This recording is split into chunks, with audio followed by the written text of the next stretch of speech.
All right, this is going to be the solution to the drum kit practice assignment. So away we go. Again, the key to recognize is that, hey, there's this, to actually play the sound and add that class to have that visual thing. That's very similar code in each of these if statements depending on what key it is. So we're going to look at what's inside these if statements and realize that, okay, I'm getting the element with the ID clap, but here it's hi-hat, here it's kick. So that's the one of the things that's different, right? Is the sound, the name of the sound, which is based on the element that I'm going to get. And the other thing that's different is I get this element with the ID A. And here I get the element with the ID S because I press key S, and here it's D. So those are kind of the two differences. So if I do some planning again, go back to my planning table, the name of the function, maybe I'm going to call this function play sound, all right, because that's kind of what the role of the function is it's going to actually, the key was pressed and we're going to play that sound. So what's the purpose of the function is to play the sound of the provided, or sound based on the provided, based on the key that was pressed? Yeah, based on the key that was pressed.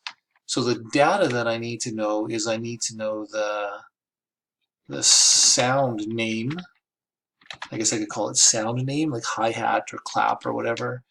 And I also need to know the key that was pressed, right? I need to know this right here, the sound name, and I need to know the key letter, I guess we could call that. Key letter. Those are the two pieces of information that this function needs, so it knows what sound to play and what element with that letter to get to add that playing class to. And again, this function doesn't return anything. Right? We're just calling the function. It's doing its job of playing the sound. Play the sound based on the key that was pressed. Okay, that's kind of my planning. I like to just get used to this idea of thinking, what is the purpose of this function? What information am I giving it? And does it return anything? Just helps me get things going here. So I'm going to do that just down here below, right? This should end my process key down function. So I'm going to do it after that and before all of these transition end listeners. So define the function called play sound.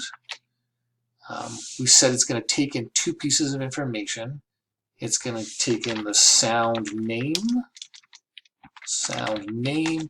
and it's going to take in the key letter, right? This thing right here, the letter. And what's it going to do? It's going to do all of this code. But instead of putting tink here, that's going to be the sound name, right? Whatever is in there. And instead of this, that's going to be the key letter, right? So let's test this in my console. I think that's kind of fun. Let's try doing that with the tink.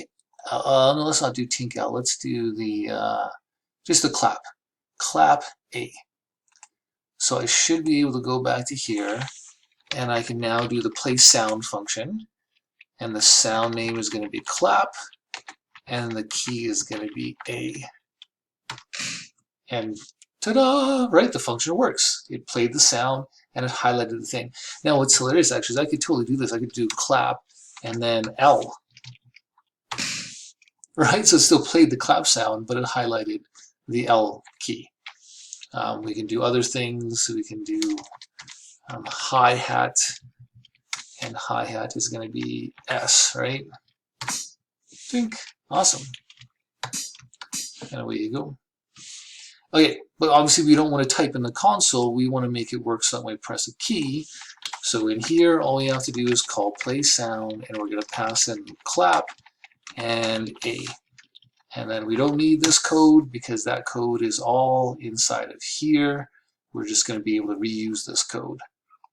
And this assignment's almost done because we just have to keep just replacing this code with the function calls. So we're going to call play sound.